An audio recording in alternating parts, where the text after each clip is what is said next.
The glass of red wine I held was trembling, but not from the alcohol. It was the silence, the kind that comes before a bomb drops. We were at my birthday dinner. My wife, Madison, had rented out the rooftop of some overpriced restaurant in Miami. Our families were all there. Candlelight, champagne, everyone fake smiling in those uncomfortable chairs. The air smelled like rosemary steak and lies. I was mid-sip when her sister, Brielle, stood up. I didn't want to say anything tonight, but screw it, she said, holding her phone like it was evidence in a murder trial. Liam stole $300,000 from our family account. I choked. A few people gasped. Her father dropped his fork. Excuse me, I muttered, looking around. I thought it was some twisted joke. But no, Brielle wasn't done. You heard me. Enjoy your last party, thief. Then it happened. Madison stood up so fast her chair screeched against the concrete. She stared at me, eyes filled with disgust and fire. Return the money, she said, her voice loud and cold. And get the F*** out. Before I could say a word, before I could breathe, she slapped me. In front of her parents, my parents, our friends. My birthday cake hadn't even been cut yet. I stood there, blinking. Heat rushed to my face. My cheek burned, but not like my chest. My soul was on fire. Everyone stared. Some whispered. My mom looked like she wanted to scream. I didn't take anything, I said, calm but shaking. Where the hell is this coming from? You think I'm stupid? She snapped. The sudden new watch? Your business trip to Vegas? The missing funds from the joint account my dad set up for the company? You're pathetic. My world tilted. Because I'd never even seen that account. I didn't even know her father gave us access to $300,000. We ran a family interior design business. Madison and her father handled finances. I was the face, the one who charmed clients and managed operations. I wasn't on the accounts. I didn't take your damn money, I said, louder now. Madison walked up to me, heels clicking like gunshots. Then who did? Huh? Your imaginary friend? You're nothing but a pretty face with slick lies and cheap dreams. I looked at her and saw a stranger. Her eyes weren't confused. They weren't even angry. They were calculated. She wanted this to happen. That's when I noticed something else. She wasn't wearing her wedding ring. Brielle stood behind her, smirking like she'd just pulled off the perfect magic trick. Her new fiancé, Chase, gave me a smug nod like he was in on the joke. I wanted to flip the table. I wanted to scream. But I didn't. I stared at Madison and said, You already had the story ready, didn't you? She didn't answer. Just turned her back and muttered, Security will escort you out. Don't bother, I said. I'm leaving. But I'll figure out what this is. And as I walked out of my own birthday dinner, humiliated, betrayed, accused, I swear I heard Chase whisper to Madison, Now we can finally be free. That's when I knew. This wasn't about money. This was about her. About them. About betrayal far deeper than I'd imagined. And I wasn't going to let this go. Not by a long shot. I drove for hours that night. I didn't even know where I was going. My phone was buzzing nonstop, calls from my mom, texts from friends, a few messages from numbers I didn't recognize. I ignored them all. The slap still echoed in my skull, but it wasn't the pain that haunted me. It was the look in her eyes. Cold. Triumphant. Like she'd been waiting to humiliate me. When I finally pulled into a motel off I-95, I sat there in the car, staring at the steering wheel. My hands were shaking. My birthday dinner. A full room of people. And she set me up like I was some common thief. And the worst part? She wanted them to believe it. She needed them to believe it. Why? At 3 a.m., I opened my email. Not my personal one. The old shared business inbox that Madison and I used when we first started the company, before she took over everything financial. I had a gut feeling, and something in me said, Start here. That's when I saw it. One message. From a lawyer. Dated 2 weeks ago. Subject, Transfer Authorization for Madison Sullivan. Attached was a PDF. Authorization for a $300,000 withdrawal from the joint business account. Signed electronically. By Madison. I blinked. Read it again. And again. The IP address matched her laptop. Her damn laptop. She moved the money. It took me another hour to track the route. She'd moved it through a side LLC account registered under a fake company name, Chase and Partners Holdings. My blood turned ice. Chase. Her sister's fiancé. The smug bastard with the $200 haircut and fake smile. The one she swore was just a harmless flirt during our beach trip last summer. I remember now. The way they laughed together when they thought I wasn't looking. The inside jokes. The disappearing act she pulled that one night when I fell asleep early. She said she went to get Advil. Took her an hour. They were lovers. And now they were stealing. I stared at the ceiling of that cheap motel room and thought, what the hell am I dealing with? I wasn't just cheated on. I was framed. Erased. Rewritten as the villain in a story they authored together. By morning, I was sober with rage. I drove back to our condo. I still had my keys. As soon as I stepped in, I could tell she hadn't expected me back. The place was spotless. Too spotless. Like someone trying to erase evidence of a mess. Her phone buzzed on the marble counter.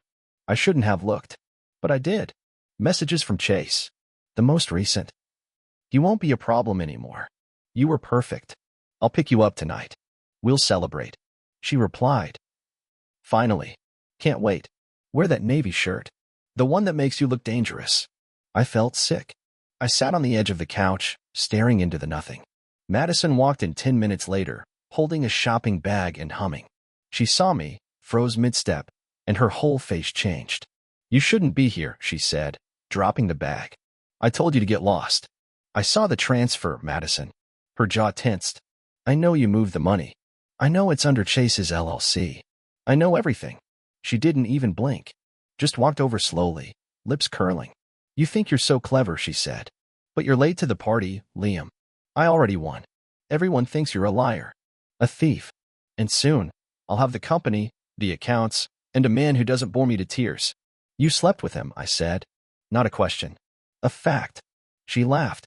A laugh so cold it made my skin crawl. Of course I did. You think I was going to spend the rest of my life with a guy who still wears socks with sandals around the house? My stomach turned. I stood up, clenched my fists. She looked me in the eyes and said, you were just a stepping stone. Charming. Useful. But eventually, dead weight. You had your moment. It's over now. And in that second, I realized something deep in my gut. She didn't just want to leave me. She wanted to destroy me. And she wasn't done yet. I didn't sleep that night. I couldn't. I sat in my truck outside the condo, watching the city lights blur through the windshield. Every word she said repeated in my mind like a broken record. Dead weight. I already won. You were just a stepping stone. The more I thought about it, the more the pieces began to fit together. The sudden distance. The fake fights she started over nothing. The way she always kept her phone face down. How she forgot our anniversary this year, but remembered Chase's birthday. She had been planning this for months. Maybe even longer. And I was too damn blind to see it. By morning, I had a plan. I went straight to my friend Nolan's office. He's a private investigator now, used to be a detective before he got sick of the politics. If anyone could help me track down proof and untangle whatever Madison was trying to pull, it was him. He looked at me across his desk. You sure about this? She's framing me, Nolan. She's sleeping with her sister's fiancé, stealing money, and trying to bury me alive. I'm done playing nice. Nolan nodded and cracked his knuckles. Let's ruin her day. By that afternoon, Nolan had already started digging. And the more he found, the uglier it got. Madison and Chase had been wiring money through fake invoices tied to our company for over 6 months. They had created shell companies, fake clients, all of it. But the part that made my stomach twist? The surveillance footage. Nolan pulled it from a boutique hotel downtown. Date stamped 3 weeks ago. Madison. Chase. Checking in. Smiling. Holding hands. Then another clip from 2 days ago. Them again. Madison in that red dress she once told me she hated. I remember buying it for her. Said it made her look like a villain. Guess that's exactly what she was going for. That night, I walked into my condo again. She was in the kitchen, pouring wine, humming some pop song like nothing was wrong. Oh look, she said without turning around, the ghost of birthdays passed. I saw the hotel footage. She paused. Just for a second. Then laughed. So what? You want a medal for hiring a PI?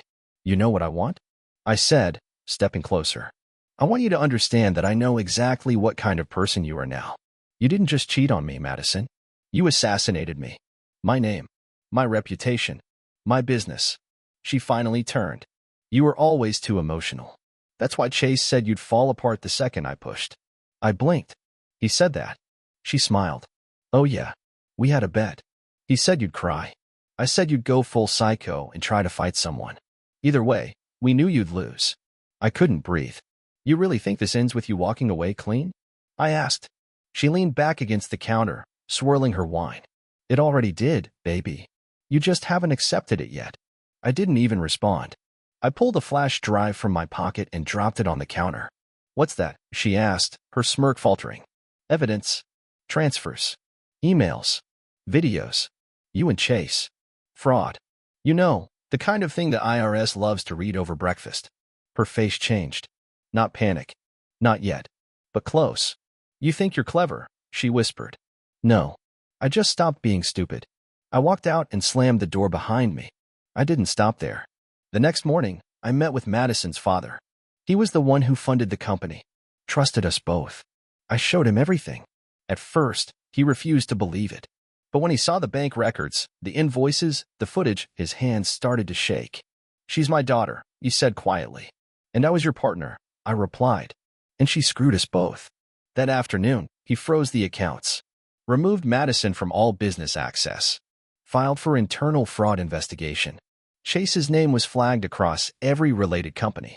And just like that, her little empire started to crumble. But I wasn't done. Because what she didn't know was that her sister had already contacted me.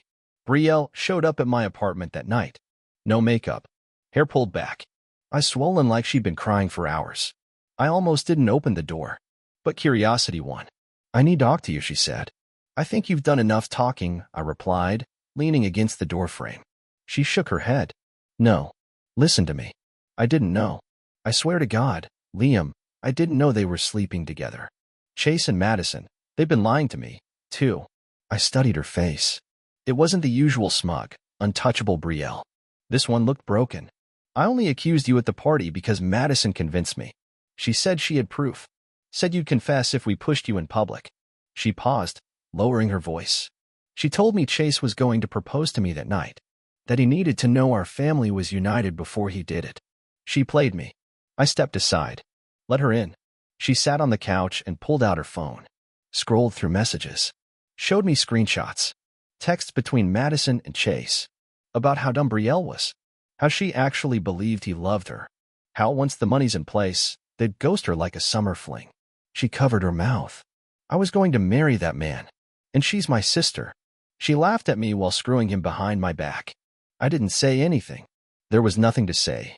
She's not just a liar, Brielle said. She's poisonous. I nodded. Now you know how it feels. She wiped her eyes. I want to help you, Liam. I know things. Things I didn't think mattered before. Chase kept documents in his cloud drive. Shared them with me once when I helped with some business filing. I still have access. Brielle leaned forward. If we work together, we can bury them. I looked her dead in the eye. You're not doing this for me. You're doing it because they betrayed you. She nodded. Yeah, but if it helps you too, I'm good with that. Over the next few days, we worked in silence and spite. Late nights, scrolling through records, uncovering fake transactions, paper trails Madison and Chase never thought anyone would look for. And the more we found, the clearer it became, they didn't just steal from the company. They funneled funds from clients, padded invoices, overbilled on projects, and lied to suppliers. Madison forged signatures. Chase doctored tax forms. It was all there. Meanwhile, Madison kept texting me. First it was threats. You think you can ruin me? You'll regret this. Then pity. We were good once. Don't do this. Just walk away and start over. Then rage again. Brielle is using you. You'll see. You're just a pawn again. I didn't answer a single one. 3 days later, I dropped the final package at the lawyer's office. All the evidence. Every detail. Every betrayal. I knew it would take time for the investigation to unfold, but I had done my part. And that night, Brielle called me. Her voice was shaking. She knows, she whispered. She found out I helped you. She came to the house screaming, throwing things. She said I was dead to her. I sighed. You okay? Yeah, she said. But you won't believe what she said when she left. What? She said, tell Liam I'm not finished yet. And next time, he'll wish I only slapped him. I stared at the wall. That was Madison. Always escalating. Always twisting the knife deeper. And part of me knew she wasn't bluffing. 2 days later, I got a call from the building manager at our old condo. Hey, Liam. Sorry to bother you, but you might want to come by. There's been some damage to the place. I drove over, heart pounding. When I walked in, I froze. She destroyed it. The living room was a war zone. TV smashed, couch cushions slashed open, photos shattered and thrown across the floor. Our wedding album was ripped apart and burned in the fireplace. The walls had been spray-painted with things like liar, thief, and the phrase that really got me, "You'll never be free of me." It looked like a scene from a horror movie. My first instinct was to call the police, but I hesitated. No cameras in the unit, no witnesses. And knowing Madison, she'd spin it into another emotional breakdown and somehow flip the narrative. I needed to stay ahead. I needed more than broken furniture and red spray paint. I called Nolan. He showed up 20 minutes later, looked around, and muttered, "She's unraveling." "She's desperate," I said. "She knows we're close to killing whatever future she planned." He nodded. "Let's finish it then." That night, Brielle sent me a voice recording from a phone call Madison had with Chase. She'd used an old app they both had when they were planning her bachelorette party. Forgot it still auto-recorded when active. It was a goldmine. "Madison, he's got everyone fooled. Like he's the victim. It's hilarious." "Chase, you sure your dad can't reverse it? I thought he wouldn't touch you." "Madison, he's weak. He'll cave eventually." "I'll cry. Say you force me. He'll blame you. Always did like Liam more anyway." "Chase, and what if that doesn't work?" Madison laughs. "Then we leak something. Photos. Make it look like he cheated. Frame him harder. Either way, he's finished." I played that audio 10 times. Each time, I felt my stomach tighten more. She wasn't just trying to destroy my life, she had a backup plan for if that didn't work. This wasn't emotion. This wasn't heartbreak. It was strategy. The next morning, I met with my lawyer. We took the recording, the financial evidence, and filed a restraining order against Madison. We also started the process of pressing criminal charges for fraud, conspiracy, and identity theft. My lawyer smiled and said, this might take her years to untangle. But none of that brought me peace. Because late that night, I got a knock on my door. When I opened it, there she was. Madison. Hair wet from the rain, makeup smeared, mascara dripping down her cheeks. She looked unhinged. "Let me in," she said, voice soft. "Please, just talk to me." I stepped outside and closed the door behind me. "We're done, Madison." She shook her head. "No, you don't understand. Chase was using me. He said he loved me, but he just wanted the money. He's gone. He took what was left in the offshore account. I checked this morning, it's all empty." I said nothing. She stepped closer. "I messed up. I see that now. But we can fix this. You and me. We were good once. You tried to bury me alive," I said. "You called me a thief in front of my family. You slept with him while lying to my face every night.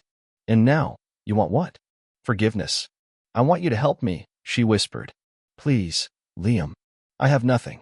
I stared at her for a long time, then leaned in, close enough for her to smell how calm I was. "You planned my execution," I said quietly. "Now live with the fallout." Then I turned and walked back inside. As I closed the door, I heard her scream and punch the wall. I didn't flinch. I just locked the door and called Nolan. "She's out of moves," I said. "Now it's my turn." Nolan didn't even hesitate. "I'll be there in an hour." By the time he arrived, I had already printed everything we needed. The wire transfers, the voice recordings, the messages between Madison and Chase, even her meltdown at the condo. It was all laid out on the kitchen table like a war map. "We're not just protecting you anymore," Nolan said, glancing through the evidence. "We're going to make sure she never gets to do this to anyone else." I nodded. "Let's end it." The next few days moved fast. We filed everything through the proper legal channels, and Nolan leaked just enough of the story to a local business reporter he knew, an old friend who owed him a favor. A day later, the headline hit the local news blogs. Interior design power couple in alleged fraud scheme. $300,000 disappearance tied to romantic scandal. Madison's photo was right there. So was Chase's. Her phone must have exploded. Mine did. I didn't answer any calls, except for the ones from my lawyer and Nolan. Brielle called too, once, just to say, thank you for not letting them win. That evening, while I was eating takeout alone in my apartment, the building's doorman called up. "There's a woman downstairs. Says she's here to apologize." "Did she say her name?" I asked, though I already knew. "Yeah," he said. "Madison." I told him not to let her up. 5 minutes later, my phone buzzed with a video message. I didn't want to watch it, but I did. She was in her car. Eyes red, makeup gone. "No performance this time. I don't expect you to forgive me," she said. I thought I could control everything. I thought I was smarter than you. Smarter than everyone. I ruined everything. I hurt you. I hurt my sister. I destroyed the only thing that actually mattered. Pause. I'm sorry, Liam. I don't deserve your kindness, or even your attention. But if there's anything left in you that still remembers how we started, I hope you'll believe that, at least once, I loved you. I stared at the screen, then deleted the message. 2 days later, Madison was officially charged. Chase had vanished, probably hiding out in some overpriced Airbnb in South America. The authorities froze everything tied to them. Joint assets were seized. She tried to fight it at first, hired a new lawyer, claimed it was all emotional manipulation from Chase. But her own voice buried her. The audio Brielle had saved made it all fall apart. Madison pled guilty to several charges, including wire fraud and conspiracy. Her sentence was lighter than I'd hoped: 5 years probation, community service, and a huge fine. But the court forced her to forfeit her ownership in the company and pay restitution.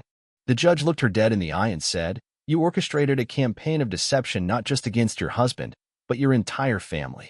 This wasn't a mistake. This was a strategy." Afterward, I walked out of the courthouse and stood under the sun for a long time. Just breathing. No handcuffs on my wrists.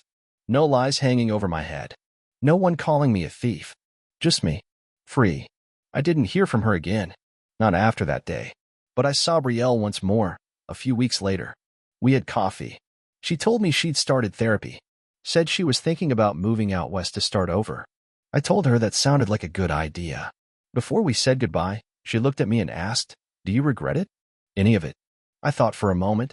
"No," I said. Not because it didn't hurt. It did. But it taught me that sometimes people wear love like a mask. And when it slips, you better be ready to run. She smiled a little. "You deserve better." I nodded. "We both do." And that was it. I went home. Alone. But finally at peace.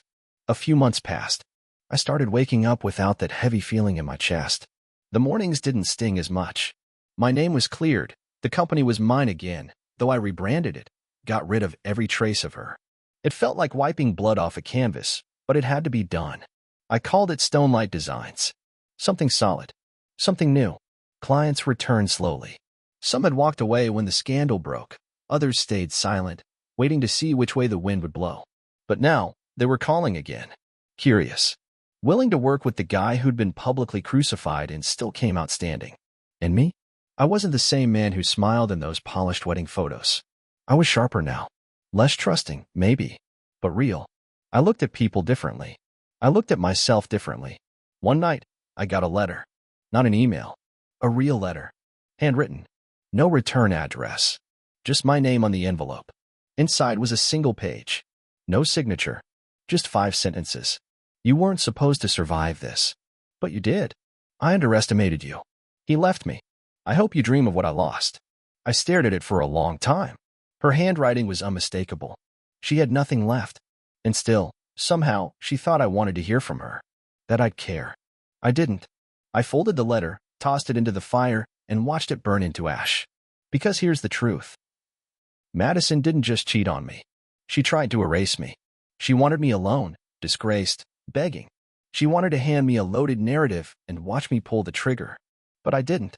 And now, I sleep in a bed I bought myself, in a home I rebuilt with money I earned and honor I reclaimed. The mirror doesn't lie anymore. Sometimes people ask me how I moved on. I don't give them a cliché. I just say, it took everything breaking, every lie surfacing, every illusion shattering. And once it all hit the ground, what was left was me. The real me. And that was enough.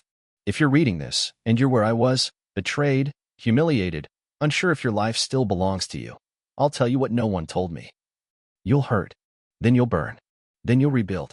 And when you come out of the fire, they won't recognize you anymore. And that's exactly how it should be. I stood at the edge of the lake behind my new house, the one I bought miles away from the ruins of that old life. The sky was folding into dusk, the kind of blue that makes you quiet without knowing why. I held a glass of bourbon in my hand, not for the buzz, just for the weight. The silence here was different. Not empty clean. I thought about everything. The party. The slap. The betrayal that came layered and slow like rot behind drywall. Her voice saying, "Return the money and get out." Her eyes when she realized I wouldn't crumble. Chase's smug little grin. All of it felt like a story I'd read in someone else's life now.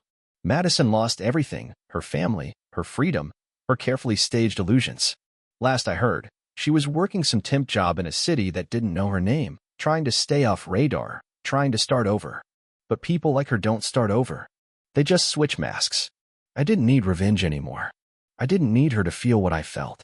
That's the trick no one tells you about betrayal. If you spend your whole life waiting for them to hurt like you did, you're still handing them power. I took it back. Everything I rebuilt, I did on my own. Brick by brick. Scar by scar. I found out who I was when the noise stopped. I learned that strength isn't about who can throw the last punch. It's who can stay standing when everything's been taken. Sometimes I catch myself wondering if I'll ever trust like that again. Love like that again. Maybe. Maybe not. But I do know this. The man Madison tried to erase is gone. The man standing here now? He doesn't beg. He doesn't break. He doesn't need anyone's permission to breathe. And if anyone ever tries to play God in his life again, they'd better be ready to burn. I raised the glass to the sky, to pain, to truth, to the fire that forged me. Then I turned around and walked back into the life I earned.